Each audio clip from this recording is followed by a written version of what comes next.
Got 2014 GMC Sierra 1500, four-wheel drive. You're gonna do front brake pads and rotors. Of course, you need to do is jack it up and support it properly, and then remove your front tires 7/8 socket. What I do is I remove the tie rod end, which is a 21 millimeter. Take the nut off, hit the knuckle with a sledgehammer, break the taper loose.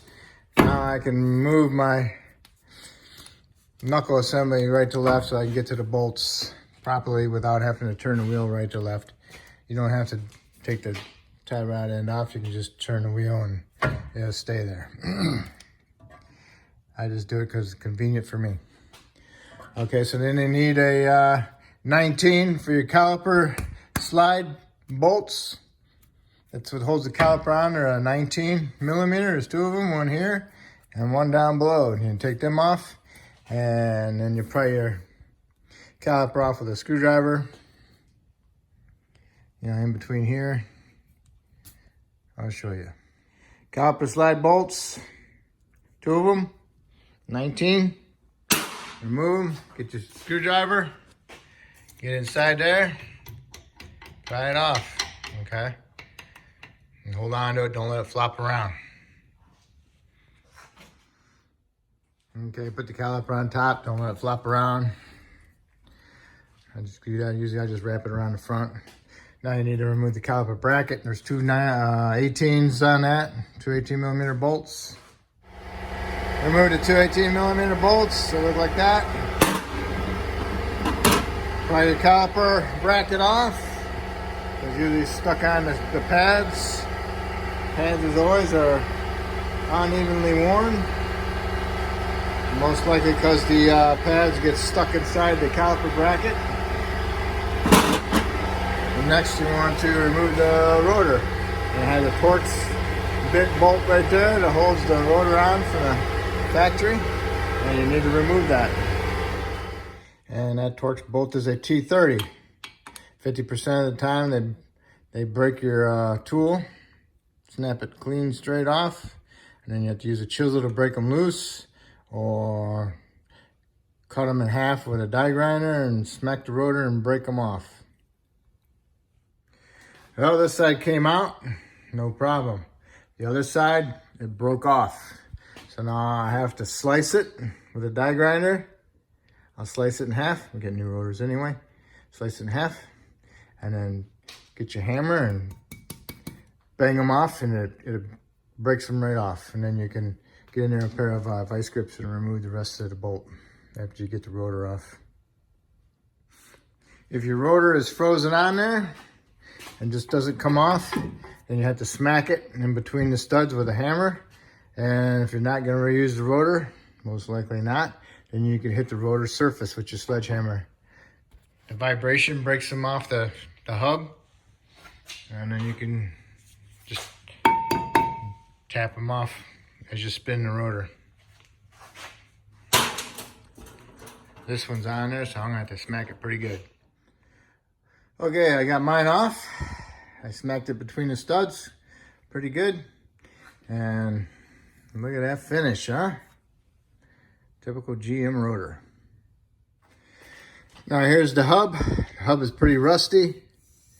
What you want to do is feel around it and see if you feel any chunks missing out of it, or feel if it's flaking. If it's not flaking, then sand it down best you can with a wire brush or a little DA pad. Because if it's flaking, then you should replace it. Because this is the mating surface of your rotor, and if it's not flat, smooth, and true, it's going to cause your rotor to wobble like that, which in turn gives you a brake pulsation through your brake pedal, and gives you a fake reading that your rotors are warped, and it's not really the rotor, it's the hub. I don't know if you can see that right there. It's flaking off. There's a high spot, low spot, high spot. Rusted dip right there. So that's an indication that these are no good. So anyway, Get them good with a wire brush. These aren't really worth the time, because if you sand them down with sandpaper, you're just going to make them worse. So I'll just put some anti-seize on them and wait for it to be going together. I'll put anti-seize on it before I put my rotor on, because I need to push my pistons back into my calipers, so I don't want to get anti-seize all over my forearms or whatever until then. Next, we're going to work on our caliper brackets. We're going to remove the pads, remove the hardware, clean up the slide area for the new hardware. Remove our slide pins, put some Sil Glide on them, and I'm going to paint them, and then I'm going to put some new hardware in there. See that area right there? That's where pretty much the pad sits on. And when it rusts, it expands. And when it expands, it doesn't give the pads any room to move, to slide back and forth, so they just get stuck in one spot and just stay there and being applied on your rotor and just wear out your pad. All right, clean up the area. Clean them up. Now I'm gonna paint them. And I also take out my slide pins, clean them up, and put some new Sil Glide on them. Push them in, turn them, put them on there. You don't wanna pack the tube inside here full of Sil Glide, because then when you push these on, you're trying to compress it and you won't be able to push them in all the way.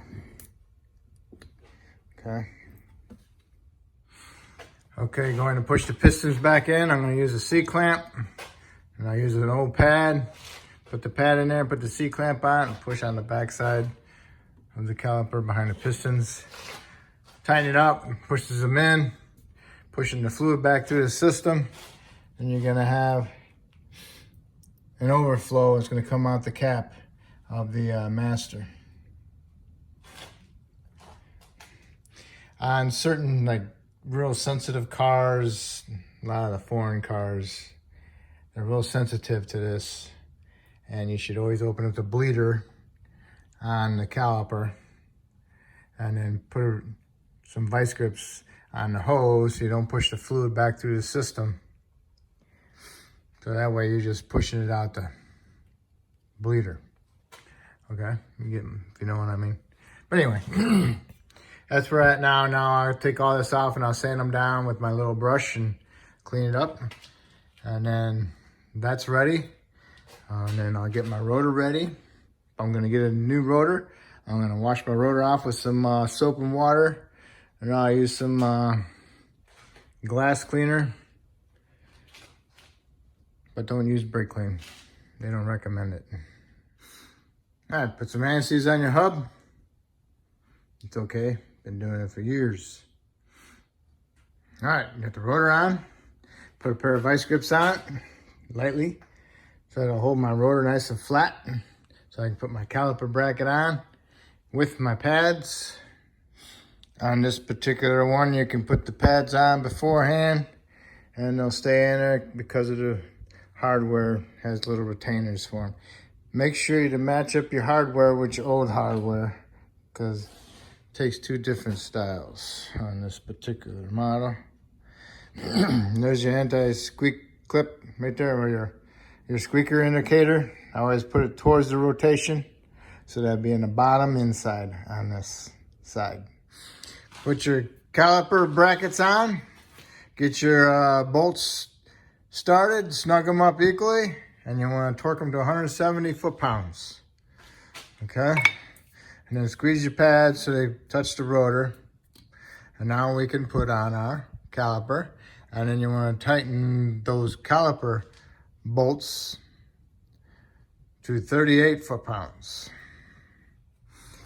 When you put the caliper on, make sure the caliper line is nice, not twisted. If it's twisted, then you gotta untwist it and put the caliper on properly. So you don't want no twisted line. Okay, those are all torqued, 170 and 38. Now it's time, I put my tie rod in on. Now it's time to put your tire on and tighten those equally in the star-shaped pattern at 140 foot-pounds. Okay, and then when you get done with the other side, do the same thing. Go inside, start the vehicle up. Slowly pump your pedal up a couple times. Make sure it's good and firm and hard.